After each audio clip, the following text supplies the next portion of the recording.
TBC Tamil News.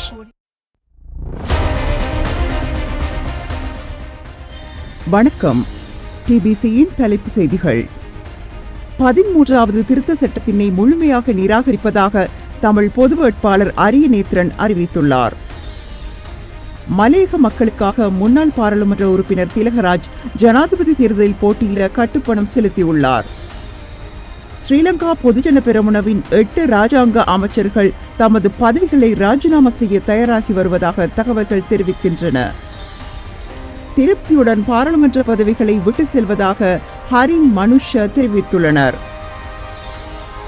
மாகாண சபை தேர்தல் இந்த சட்டமூலம் மீதான 3ஆம் வாசிப்பு எதிர்வரும் செப்டம்பர் மாதம் 3ஆம் திகதி நடைபெற உள்ளது. கடவுச்சீட்டு அவசரமாக தேவைப்பட்டால் மாத்திரம் விண்ணப்பிக்கவும் என்று பொதுமக்கள் பாதுகாப்பு அமைச்சர் டிரான் அலஸ் வேண்டுகோள் விடுத்துள்ளார். நீதிமன்றத்தின் அறிவுறுத்தலுக்கு அமைய குடிவரவு மற்றும் குடியகழ்வு திணைக்கள கட்டுப்பாட்டாளர் நாயகம் செயற்படவில்லை என பாட்டலி சம்பிக்க ரணவக்க தெரிவித்துள்ளார்.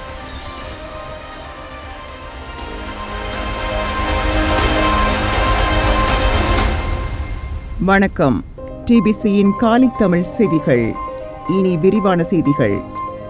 13வது திருத்த சட்டத்தினை முழுமையாக நிராகரிப்பதாக தெரிவித்துள்ள தமிழ் பொது வேட்பாளர் அரியநேத்திரன் தமது கொள்கை சமஷ்டியா அதற்கு அப்பாலானதா என்பதை தமிழ் தேசிய பொது கட்டமைப்பை தீர்மானிக்கும் என்று தெரிவித்துள்ளார்.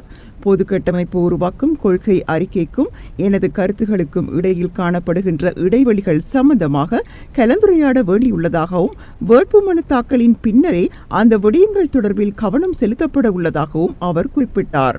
தனியார் தொலைக்காட்சியின் சமூக ஊடகத்திற்கு வழங்கிய செவ்வியின் போதே அவர் இந்த விடயத்தை தெரிவித்தார். அத்துடன் தமிழ் பொது வேட்பாளராக களமிறங்குவதில் எனக்கும் தவராசாவுக்கும் இடையில் போட்டிகள் நடைபெறவில்லை. நான் அவருடன் தொலைபேசியில் உரையாடிய போது அவர் களமிறங்குவதாக இருந்தால் கட்சி ரீதியான பிரச்சினைகள் காணப்படுகின்றன என்று கூறியிருந்தார். அதன் பின்னரேயே நான் களமிறங்கினேன் என்றும் அரியநேத்திரன் குறிப்பிட்டார். இலங்கை தமிழரசு கட்சி இதுவரையில் பொது வேட்பாளரை களமிறக்கவும் இல்லை. அது பிரிதொரு வேட்பாளரை ஆதரிப்பதாக தீர்மானம் எடுக்கவும் இல்லை. அத்துடன் நான் வேறொரு கட்சியினூடாக போட்டியிடவும் இல்லை என்றும் அவர் சுட்டிக்காட்டினார். நான் சுயேட்சையாகவே களமிறங்கினேன். இலங்கை சட்டத்தின் பிரகாரம் 36 வயதிற்கு மேற்பட்ட எந்த ஒரு பிரஜையும் ஜனாதிபதி வேட்பாளராக களமிறங்க முடியும். முன்னாள் பாராளுமன்ற உறுப்பினர் என்ற வகையில் சுயேட்சையாக களமிறங்கியுள்ளேன் என்றும் அவர் கூறியுள்ளார். அத்துடன் தன் மீது ஒழுக்காற்று நடவடிக்கையை கட்சி எடுக்கும் தீர்மானத்தினை அறிவிக்குமாக இருந்தால் அதனை பக்குவமாக கையாள உள்ளதாகவும் அவர் குறிப்பிட்டார். தமிழ் பொது வேட்பாளர் கருத்திட்டம் வெற்றி பெற்றால் அதற்கான பொறுப்பினையும், தோல்வியடைந்தால் அதன் விளைவுகளையும் தமிழ் பொது கட்டமைப்பை ஏற்றுக்கொள்ள வேண்டும் என்றும் அரியநேத்திரன் சுட்டிக்காட்டியுள்ளார். எதிர்வரும் ஜனாதிபதி தேர்தலில் நுவரெலியா மாவட்ட முன்னாள் பாராளுமன்ற உறுப்பினர் திலகராஜ் களமிறங்க உள்ளார். ஜனாதிபதி தேர்தலில் போட்டியிடுவதற்கான கட்டுப்பணம் நேற்று செலுத்தப்பட்டுள்ளது. தமிழ் பொது வேட்பாளர் ஒருவர் அறிவிக்கப்பட்ட போதிலும் அவர்கள் மலையக மக்கள் குறித்து கவனம் செலுத்தவில்லை என நுவரெலியா மாவட்ட முன்னாள் பாராளுமன்ற உறுப்பினர் திலகராஜ் தெரிவிக்கின்றார். மலையக மக்களின் பிரச்சினைகளை வெளிக்கொண்டு வரும் வகையிலேயே தான் இந்த தேர்தலில் போட்டியிட எண்ணியதாகவும் அவர் தெரிவித்துள்ளார்.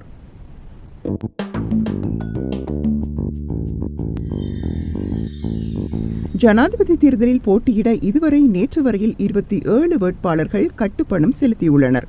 ஐதுரூஸ் முகமது இல்யாஸ், திலகராஜா ஆகியோர் சுயாதீன வேட்பாளர்களாக போட்டியிட உள்ளதாக கூறி இறுதியாக கட்டுப்பணம் செலுத்தியவர்களாக உள்ளனர். இதற்கமைய அங்கீகரிக்கப்பட்ட அரசியல் கட்சிகள் சார்பில் போட்டியிட 13 வேட்பாளர்களும், வேறு அரசியல் கட்சிகள் சார்பில் போட்டியிட ஒரு வேட்பாளரும், சுயேட்சையாக போட்டியிட 13 வேட்பாளர்களும் இவ்வாறு கட்டுப்பணம் செலுத்தியுள்ளதாக தேர்தல்கள் ஆணைக்குழு அறிவித்துள்ளது. ஜனாதிபதி தேர்தலுக்காக கட்டுப்பணம் செலுத்தல் எதிர்வரும் 14ஆம் திகதி புதன்கிழமை வரை ஏற்றுக்கொள்ளப்பட உள்ள நிலையில் எதிர்வரும் 15ஆம் திகதி வியாழக்கிழமை காலை 9 மணி முதல் 11:30 வரையான காலப்பகுதியில் வேட்புமனுக்கள் ஏற்றுக்கொள்ளப்பட உள்ளன.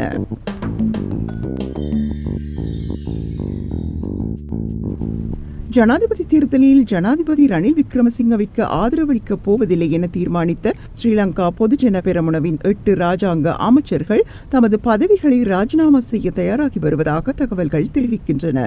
அரசாங்கத்திற்கு ஆதரவு அளிக்காமல் ராஜாங்க அமைச்சர்கள் தமது பதவிகளில் நீடிப்பது நெறிமுறைக்கு புறம்பானது என கருதியே அவர்கள் இந்த தீர்மானத்தை எடுத்துள்ளதாக தெரிவிக்கப்படுகிறது.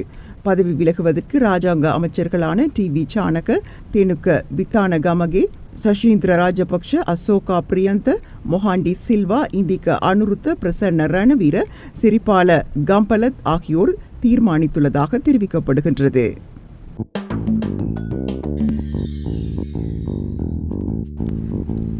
அன்று நாம் ஏற்றுக்கொண்ட பொறுப்பை இன்று சரிவர நிறைவேற்றிவிட்டு அச்சமின்றி வெளியேறி செல்கிறோம் என மனுஷ நாணயக்காரர் தெரிவித்தார். நாட்டில் ஸ்திரத்தன்மையை ஏற்படுத்துவதற்காக கட்சி விலகி ஜனாதிபதி ரணில் விக்ரமசிங்கவுடன் இணைந்து கொண்டும் அந்த பணியை சரியாக முன்னெடுத்தோம் என்று ஹரின் பெர்னாண்டோ தெரிவித்துள்ளார். ஐக்கிய மக்கள் சக்தியின் கட்சி உறுப்புரிமையில் இருந்து நீக்கப்பட்டமை சரி என உயர்நீதிமன்றம் அறிவித்ததை தொடர்ந்து பதவிகளை துறந்த ஹரின் பெர்னாண்டோ மற்றும் மனுஷ நாணயக்கார ஆகியோர் பத்திரமுள்ள வாட்டர்ஸ் எட்ஜ் ஹோட்டலில் ஊடகவியலாளர்களை சந்தித்தனர். அந்த சமயத்தில் நான் எனது பணியை சரியாக செய்தேன் என்பது குறித்து மகிழ்ச்சி அடைகின்றேன் என தெரிவித்துள்ள ஹரின் பெர்னாண்டோ, தற்போது எனக்கு ஜனாதிபதியின் பிரசாரம் குறித்து கவனம் செலுத்துவதற்கு அதிக நேரம் கிடைத்துள்ளது என்றும் தெரிவித்துள்ளார். நாடு வீழ்ந்த இடத்திலிருந்து 2 வருடங்களில் எங்களால் நாட்டை கட்டியெழுப்ப முடிந்துள்ளது. ஹரின் சுற்றுலாத்துறை மூலம் நாட்டுக்கு டாலர்களை கொண்டு வந்தார். என்னால் வெளிநாடுகளில் இருந்து புலம்பெயர்ந்த தொழிலாளர்கள் மூலம் 12 பில்லியன் அமெரிக்க டாலர்களை கொண்டு வர முடிந்தது என்றும் மனுஷ நாணயக்காரர் தெரிவித்துள்ளார்.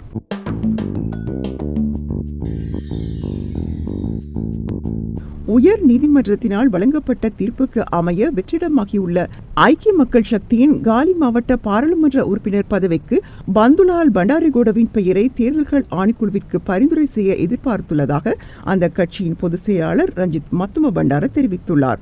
வெற்றிடமாகியுள்ள தேசிய பட்டியல் பாராளுமன்ற உறுப்பினர் பதவி தொடர்பில் கட்சியின் உயர்பீடம் கூடி கலந்துரையாடல்களை நடத்தி தீர்மானிக்கும் எனவும் ரஞ்சித் மத்தும பண்டார குறிப்பிட்டார்.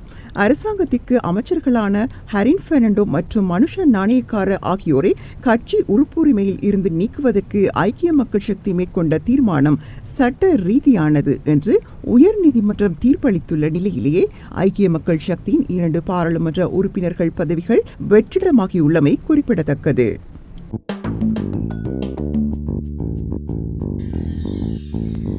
மாகாண சபை தேர்தல் திருத்த சட்ட மூலத்தில் அவசியமான திருத்தங்கள் மேற்கொள்ளப்பட்டதை அடுத்து இந்த சட்டமூலம் மீதான 3ஆம் வாசிப்பு எதிர்வரும் செப்டம்பர் மாதம் 3ஆம் திகதி இடம்பெறவுள்ளது. இலங்கை தமிழரசு கட்சியின் பாராளுமன்ற உறுப்பினர் எம்.ஏ. சுமந்திரனால் கடந்த 6ஆம் திகதி மாகாண சபை தேர்தல்கள் திருத்த சட்ட மூலம் 2ஆம் வாசிப்பிற்காக பாராளுமன்றத்தில் சமர்ப்பிக்கப்பட்டது.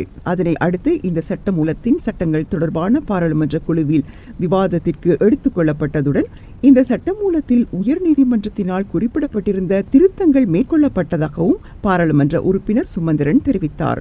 அதன்படி குறிப்பிட்டவாறு திருத்தங்கள் மேற்கொள்ளப்பட்ட சட்டம் மூலம் எதிர்வரும் 21ஆம் திகதி சட்டங்கள் தொடர்பான குழுவினால் பாராளுமன்றத்தில் சமர்ப்பிக்கப்பட உள்ளது என்றும் அவர் தெரிவித்தார்.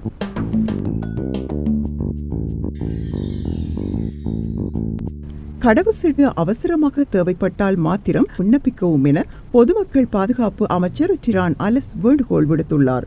பொதுமக்கள் பாதுகாப்பு அமைச்சர் நடைபெற்ற ஊடகவியலாளர் சந்திப்பில் கலந்து கொண்டு உரையாற்றும் போதே அவர் இதனை தெரிவித்தார். அத்துடன் கடவுச்சீட்டு அவசரமாக தேவைப்படாதவர்களை அக்டோபர் வரை காத்திருக்குமாறும் அவர் கேட்டுக்கொண்டுள்ளார்.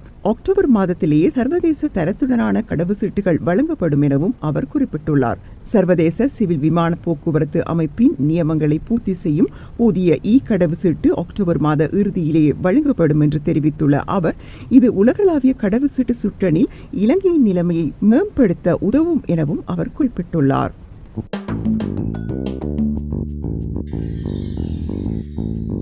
VFS புதிய விசா விநியோகத்திற்கு இடைக்கால தடை உத்தரவை பிறப்பித்த உயர்நீதிமன்றம் பழைய முறைமையில் விசா விநியோக சேவையை முன்னெடுக்குமாறு அறிவுறுத்தியுள்ளது. நீதிமன்றத்தின் அறிவுறுத்தலுக்கு அமைய குடிவரவு மற்றும் குடியகல்வு திணைக்கள கட்டுப்பாட்டாளர் நாயகம் செயற்படவில்லை. அரசு அதிகாரி என்ற அடிப்படையில் நாட்டின் சட்டத்திற்கு அமைய கட்டுப்பாட்டாளர் நாயகம் செயற்பட வேண்டும்.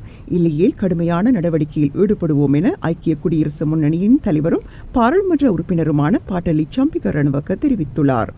அவர் மேலும் குறிப்பிட்ட குறிப்பிட்டதாவது, நாட்டின் ஆட்புல எல்லையின் பாதுகாப்பை சவாலுக்கு உட்படுத்தும் வகையில் பாரதூரமான பிரச்சினைகளை பொதுமக்கள் பாதுகாப்பு அமைச்சு ஏற்படுத்தியுள்ளது. வெளிநாட்டு சுற்றுலா பயணிகளை நாட்டுக்கு அழைத்தல் மற்றும் வேலையற்றோரை தொழில் வாய்ப்புக்காக வெளிநாடுகளுக்கு அனுப்பி வைத்தல் ஆகியவை பொருளாதார மீட்சிக்கான திட்டங்களாக அரசாங்கம் கருதுகின்றது. வெளிநாட்டு சுற்றுலா பயணிகளின் வருகை மற்றும் தொழில் வாய்ப்புகளுக்கான வெளிநாடுகளுக்கு செல்வோர் அதிகரிப்பு ஆகிய காரணங்களினால் வெளிநாட்டு கையிருப்பு அதிகரித்துள்ளது. இவ்விரு துறைகளும் பாராதூரமான நெருக்கடிகளை எதிர்கொள்ளும் செயற்பாடுகளை பொதுமக்கள் பாதுகாப்பு அமைச்சு முன்னெடுத்துள்ளது. நாட்டின் ஆட்புல எல்லை தொடர்பில் குடிவரவு மற்றும் குடி அகழ்வு திணைக்களத்திற்கு வழங்கப்பட்டிருந்த பொறுப்பு மற்றும் அதிகாரம் கடந்த ஏப்ரல் மாதம் முதல் இந்திய நிறுவனத்திற்கு அமைச்சரவை அனுமதியுடன் வழங்கப்பட்டது. இதுவே அண்மை கால தேச துரோக செயற்பாடாகும். தேசப்பற்றாளர்கள் என்று குறிப்பிட்டுக் கொள்ளும் ஒரு தரப்பினர் நாட்டின் ஆட்புல எல்லை வெளிநாட்டு நிறுவனத்திற்கு வழங்கப்பட்டதை கவனத்தில் கொள்ளவில்லை. VFS நிறுவனத்துடனான இந்த புதிய செயல் திட்டத்தினால் பாரிய நிதி மோசடி செய்யப்படும் என்பதை உயர் நீதிமன்றத்திற்கு தரவு கட்டமைப்புடன் எடுத்துரைத்தோம். VSS முறைமையிலான விசா விநியோகத்திற்கு எதிராக நான் உட்பட பாராளுமன்ற உறுப்பினர்களான MA சுமந்திரன், ரவுப் ஹக்கீம் ஆகியோர் ஒன்றிணைந்து உயர்நீதிமன்றத்தில் அடிப்படை உரிமை மீறல் வழக்கு தாக்கல் செய்தோம். இந்த வழக்குக்கு சட்டத்தரணிகள் முன்வரவில்லை. எமக்காக நாங்களே முன்னிலையாகினோம்.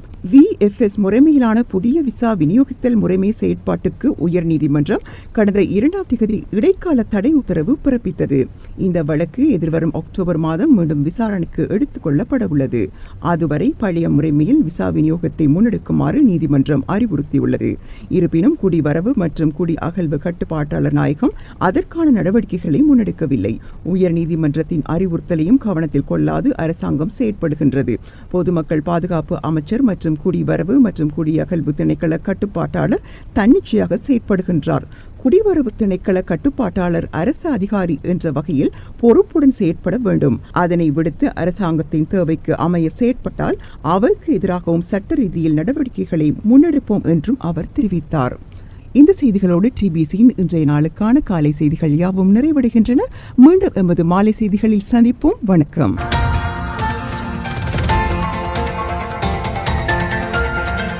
TBC Tamil News.